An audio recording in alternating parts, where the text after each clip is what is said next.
ರಾಜಕಾರಣ ಹೇಗೆ? ರಾಜಕಾರಣ ಹೇಗಿದೆ? ನಡೀತಾ ಇದೆ.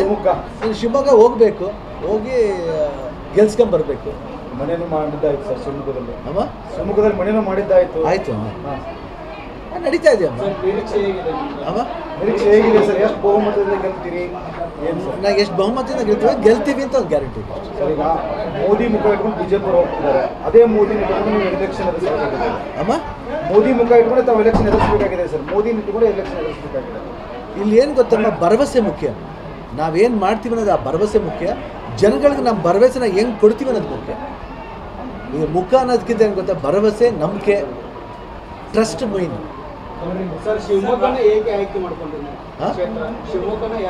ಅವ್ರ ತವರೂರು, ಅವ್ರು ಹುಟ್ಟಿದ ಊರು ಅದು.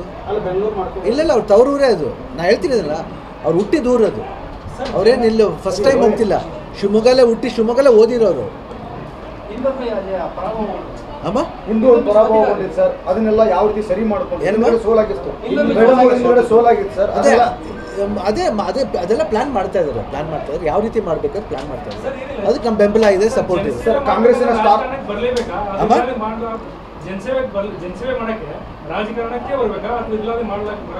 ಇಲ್ಲ ಹಂಗಂತಲ್ಲಮ್ಮ, ಇವಾಗ ಆಲ್ರೆಡಿ ಮಾಡ್ತಾ ಇದ್ದಾರೆ. ಅವಾಗೇನು ಇದರಿಂದ ಇದೆ. ಬಟ್ ಇದಿದ್ದಾಗ ಏನಾಗುತ್ತೆ, ಇನ್ನೊಂದು ಎಕ್ಸ್ಟ್ರಾ ಪವರ್ ಸಿಗುತ್ತೆ. ಅವಾಗ ಏನಾಗುತ್ತೆ, ಲಾರ್ಜರ್ ಸ್ಕೇಲ್ ಹೋಗ್ತೀವಿ.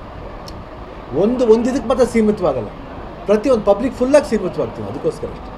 ಸರಿ, ಕಾಂಗ್ರೆಸ್ ಸ್ಟಾರ್ ಪ್ರಚಾರಕರೇ ಶಿವರಾಜ್ ಕುಮಾರ್ ಈ ಬಾರಿ. ನಾನು ಪ್ರಚಾರ ಮಾಡ್ತೀನಿ, ನಾನು ಹೆಂಡತಿ ಪ್ರಚಾರ ಮಾಡ್ತೀನಿ. ಕೇವಲ ಮಿಸಸ್ ಅಷ್ಟೇ ಅಲ್ಲ, ಇಡೀ ರಾಜ್ಯದಂತ. ಇಲ್ಲ, ರಾಜ್ಯದ ನನ್ನ ಟೈಮ್ ನೋಡ್ಕೊಂಡು ಮಾಡ್ಬೇಕಷ್ಟೇ. ಎಲ್ಲೆಲ್ಲಿ ಹೋಗತ್ತೆ ಅಂತ ಹೇಳೋಕ್ಕಾಗಲ್ಲ. ಬಟ್ ನಾನು ಗೀತನ ಮಾಡೋದು ಗ್ಯಾರಂಟಿ. ಶಿವಮೊಗ್ಗ ಅಮ್ಮ ಅಂದರೆ ಡಿಪೆಂಡ್ಸ್ ಆನ್ ಮೈ ಟೈಮ್. ಈಗ ಲಾಸ್ಟ್ ಟೈಮು ಮಾಡಿದ್ದೆ, ನಾನು ಇಲ್ಲಿಗೂ ಬಂದಿದ್ದೆ ಅಮ್ಮ. ಅಂದರೆ ಟೈಮ್ ಇದ್ದರೆ ಹೋಗ್ತೀನಿ. ನನ್ನ ಟೈಮಲ್ಲಿ ಡಿಪೆಂಡ್ ಆಗುತ್ತೆ. Thank you.